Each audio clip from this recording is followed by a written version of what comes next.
Hi, kain tayo mga inday. Ayun, kinain ko lahat. Kaso lang may sili. Ayoko. Hindi ako nakain ng lahang masyado dito kasi parang hindi ko talaga bet yung lasa. Hindi naman sa nag-iinarte, no? Pero hindi ko talaga bet ang lasa.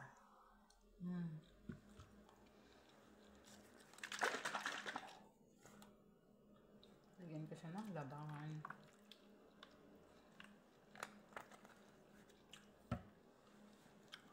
Masarap siya. Ayoko magpakita sa cam while naghungit kay dako kay kog hungit. Doy kaay mo tan-aw.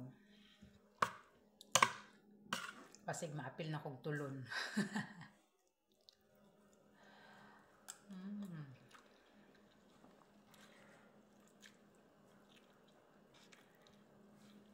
Yung ko kung anong karne to. Maliliit man yung buto.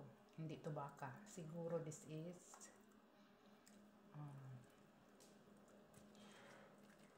tawag na ito.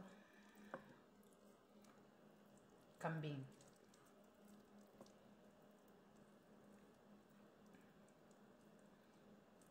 Char, ang arte ng aking kamay.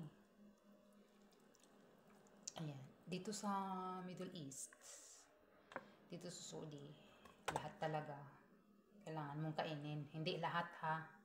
I mean, lahat ng pagkain, kahit hindi mo bet ang lasa, kailangan mo talagang kainin. Kasi, lulunok muna ako. Magugutom ka inday pag hindi ka kakain. Kaya ako ayoko ang lasa na ito, kaso lang, magugutom ako eh. Kaya, ayan, nilagyan ko na lang siya ng laban.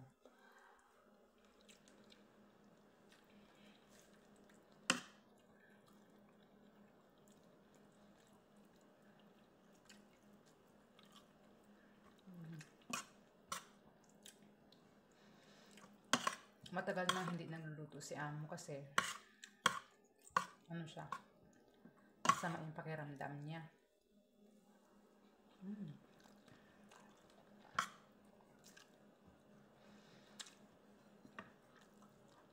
4 months na akong hindi nag-aandumi dito.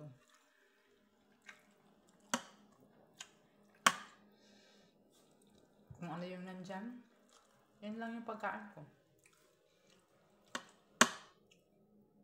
Hindi tulad ng isang Pilipina doon na katulong ng anak ng amo ko. Binibilhan siya ng Indomie. Binibilhan siya ng pagkain Pinoy.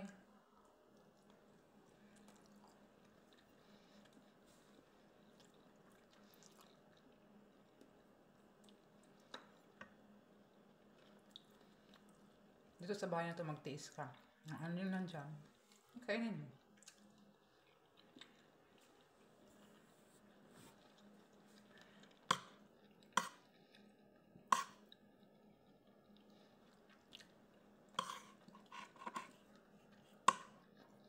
Pero never namang nasi-zero dito eh. May pagkain talaga every time.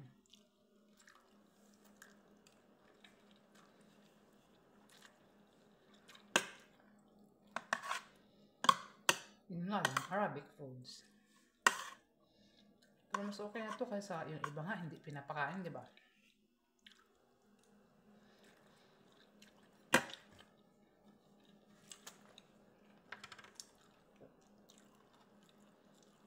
Yung iba nga hindi binibigyan ng food.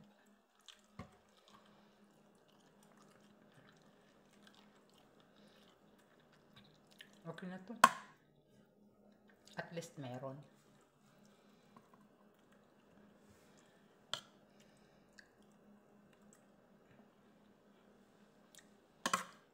Yung kahapon to eh, yung sobra. Nilagay ko sa Tupperware. Ininit ko na lang. Kasi umalis sila eh. Pinatay na naman yung wifi.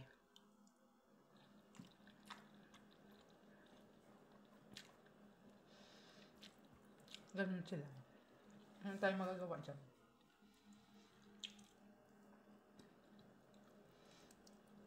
Kaya, kapag napanood to ng mga anak na yung mga nanay nila ay nandito sa Saudi Arabia, mga anak, magtino kayo sa pag-aaral kasi hindi biro ang buhay namin dito.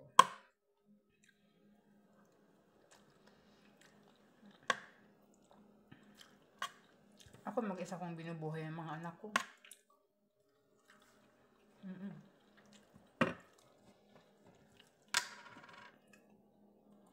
At totoo lang, hindi madali. May mga times na gusto mo nang sumuko. Pero kailangan mong lumaban eh. Ina ka eh. Kailangan mong lumaban talaga.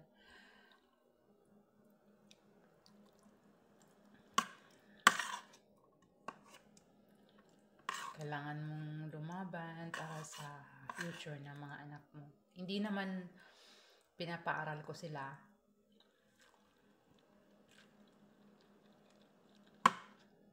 para may makatulong sa akin pagtanda ko. No, hindi.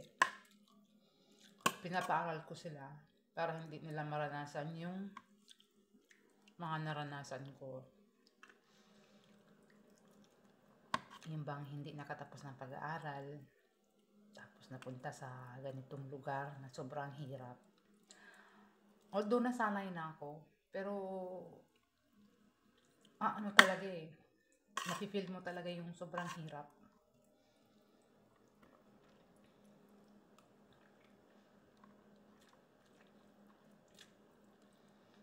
Minsan, naiinsulto ka, natawanan ko na lang. Wala naman ako magawa eh. Ito yung buhay na tinahak ko. At saka para din naman kasi sa future ng mga anak ko.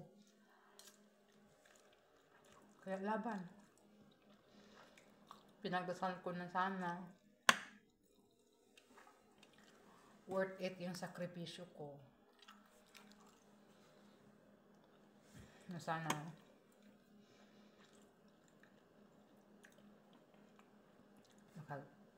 makapagtapos ng pag-aaral.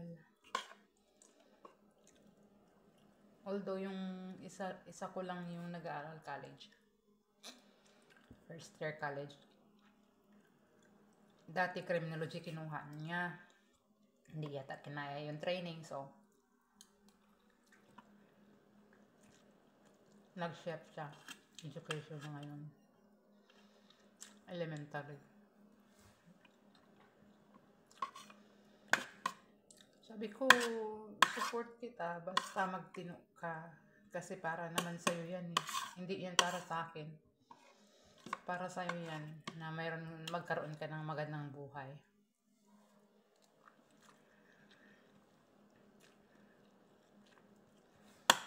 Ako dati gusto kong mag-aral ng college.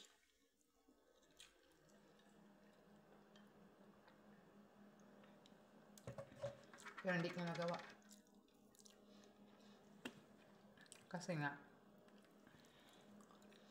kulang sa pera. May nilagay silang cashew nuts. Harap siya. Hindi ko na maubos.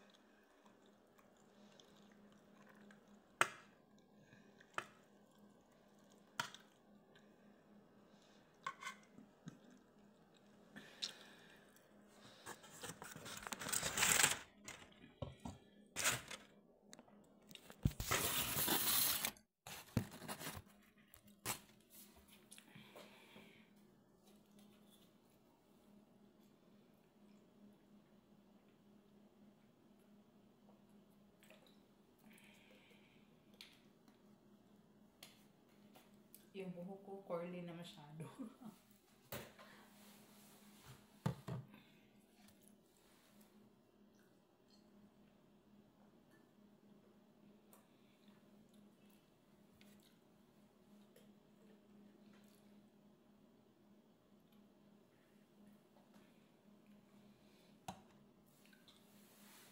Ganito kahirap ang buhay dito. Yung gusto mong kumain ng ganyan, gusto mong kumain ng ganito, hindi mo makain. Ang laki nga ng sahod, pero yung hindi mo makain yung gusto mong kainin, yung hindi mo mapuntahan yung lugar na gusto mong puntahan, hindi mo mabili yung gusto mong bilhin. Ganun talaga ang buhay. Pero sa ibang bahay, nakakalabas naman ako. Dati dun sa napuntahan kong 1 year and 8 months ako. Pag sinabi kong may bibilhin ako, sasabihin yun, sige. Sabihin mo sa driver na aalis ka. Pag out ni madam galing sa work, sasabihin ko para diretso na ako sa bakada. Mamimili na ako ng gusto kong kainin. Pero pera ko. Dito talaga, malapit lang yung store. Nandyan lang, sa kabilang kanto yun. Parang paglabas ko ng pinto, pag ganyan lang. Pag ganyan diretso. Tapat niyan. Store na. Ang dami-dami kong gustong bilhin. Kaso lang, bawal talaga akong lumabas. Kahit nga magtapon ng basura, kailangan alam nila. Kahit na, minsan nga, may nag-deliver na tubig. Every Thursday kasi, nag-deliver ng tubig. Tapos, lumabas ako. Tapos, medyo napatagal. Kasi nga, may naano pa yung tao. May papel kasi na ibinibigay kung ilang galon, isang galon, isang coupon, parang coupon nila. Tapos, ayun, lumabas talaga yung nanay, sabi niya, ba't ang tagal mo? Sabi niya, sabi ko, madam, hindi pa tapos. Sabi ko, may hinihingi siyang sukli. Sabi niya, wala akong panukli dito. Sabi niya, may pera ka ba dyan? Eh, di ko lang pwedeng sabihin wala. Sabi ko, oo, meron. May bariya naman ako dito. Ayan, 10 binigay kong sukli. Tapos, ayun, sabi niya, di daw kasi pwedeng lumabas. Diyan sa labas, diyan sa may labas lang, pwede. Pero yung sa labas talaga ng gate na may kalsada, hindi na talaga pwede. Parang nakakulong lang. Parang preso lang.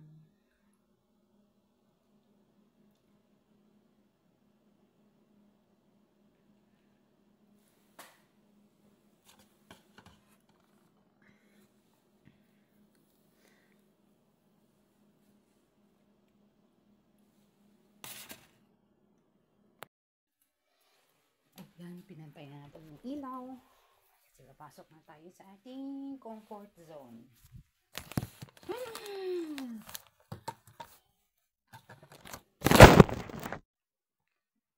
Comfort zone talaga. Naman. Ito yung may aking kalat dito. Yung pantulog ko na dito lang.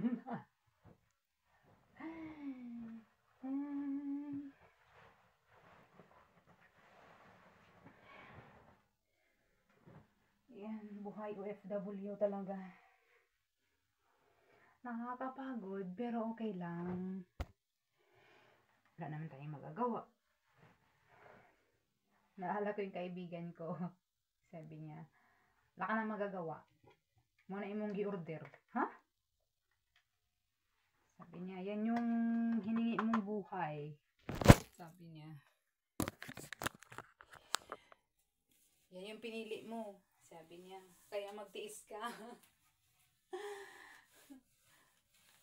Sabi ko, oo nga. Naman ako magawa talaga eh. Basa pa yung buhok ko. Hindi ko kasi ako kanina umaga. Tapos tinali ko kaagad. Sabi niya, ay nako. Mag-ano ka nga. Huwag kang iiyak-iyak. Kasi minsan pag nasa-stress ako sa trabaho, Naiiyak ako. Ang tagal ko na dito, no? Ang tagal ko na dito, iiyak pa rin ako. Wala talagang magawa. Minsan kasi pag sobrang pagod ka, tapos makarinig ka pa ng hindi magandang salita. Tulad niyan, nasa stress ako. Siyempre, pahinga na sana. Wala na sana ang trabaho.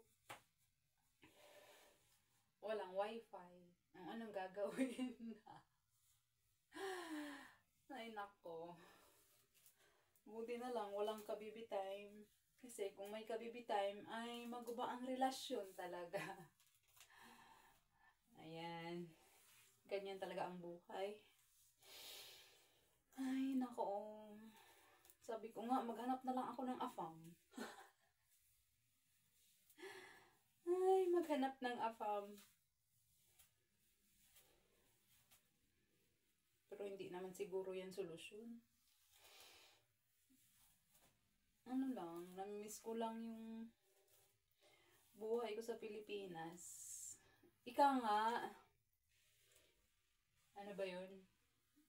Basta meron akong narinig na, quotes. Sabi,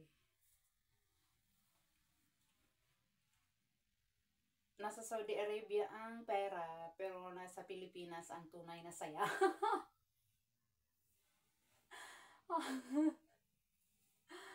Ay, nasa Pilipinas ang tunay na saya. Kasi nga, 'di ba? Pwede kang matulog ng hindi nag-a-alarm. Maganda doon kapag natutulog ka, yung gigising sa'yo yung tilaok ng manok. Sa amin kasi, may alagang pabo yung tito ko. Kaya ang gigising sa akin, yung tunog ng alagang pabo ng tito ko. Tapos yung huni ni Bambi, yung kambing ko. Kasi nga, kapag maliwanag na, gusto nun nasa damuhan na siya, kumakain na. Tapos tilaok ng manok ng kapitbahay. Wala namang marites sa amin. Meron, pero hindi doon sa amin banda. Doon sa medyo taas namin. Madami. Umaga pa lang, hindi pa nakapaghilamos, nagmamarites na. Ganyan talaga ang buhay.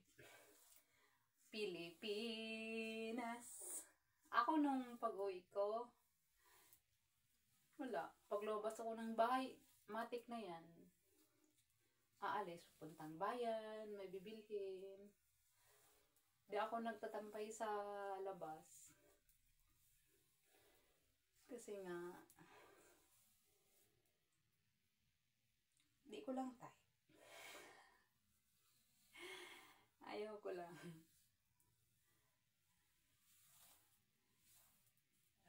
Pag nasa loob ako, nag-YT, yan, nagla-live, kakanta.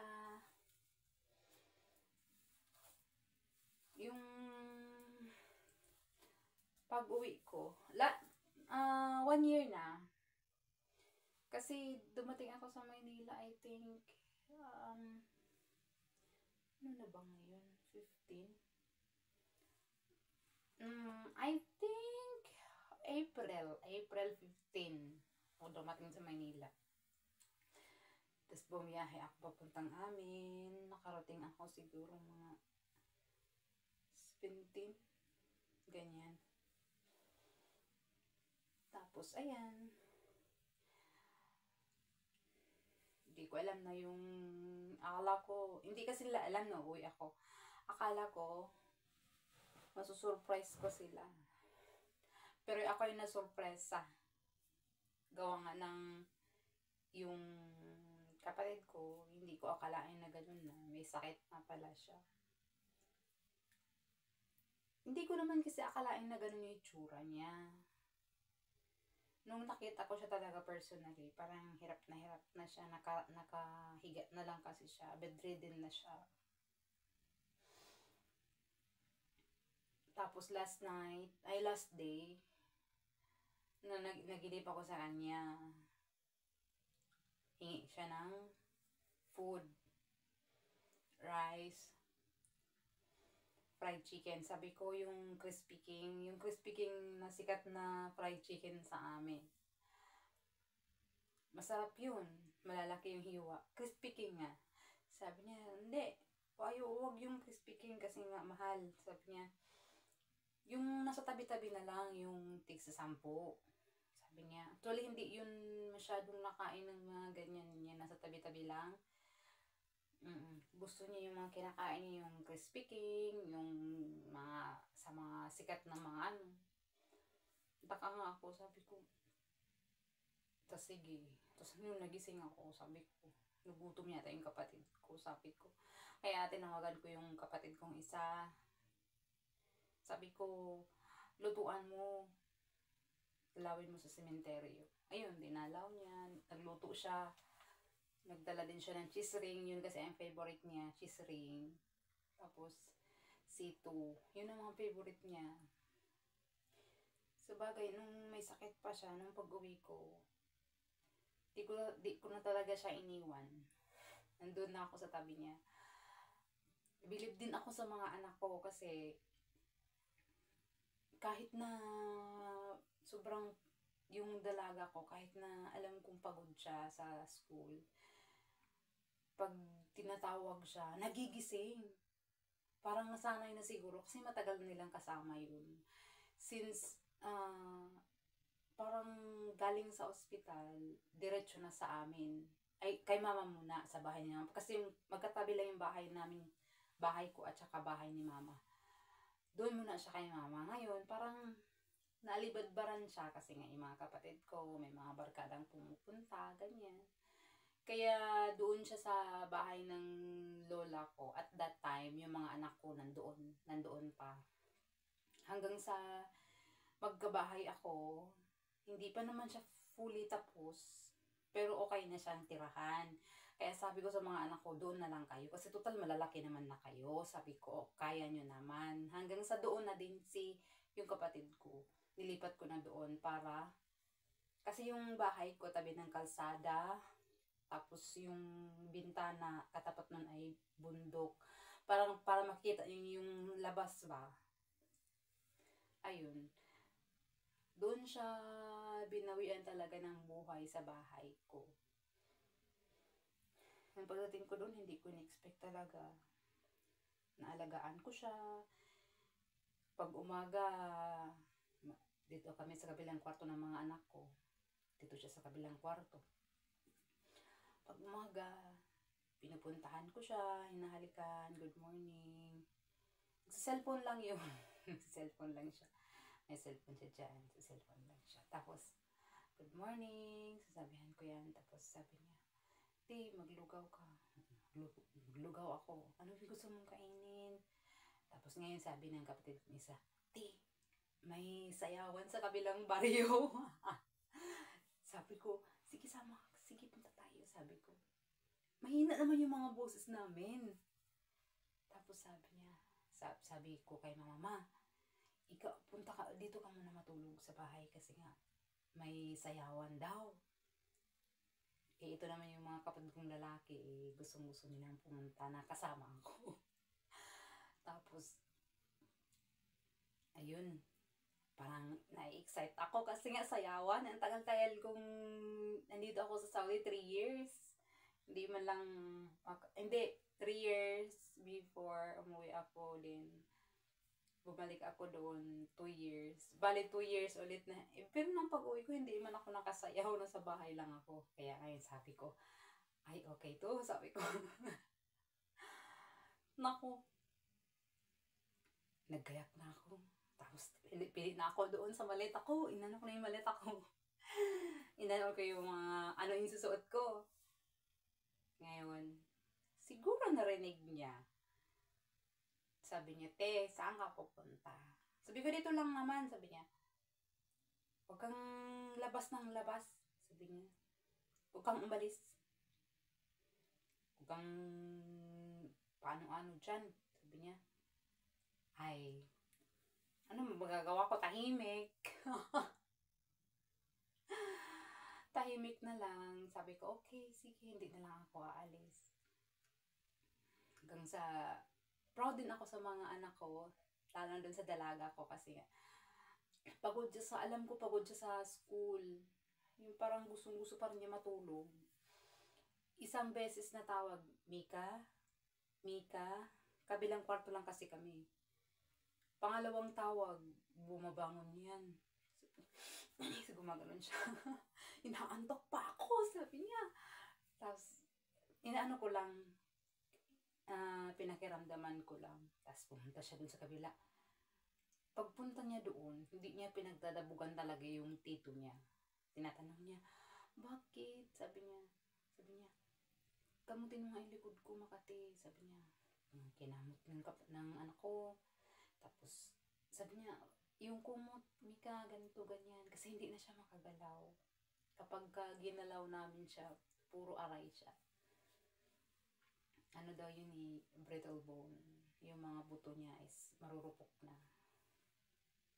Kaya, ayan. Sabi niya,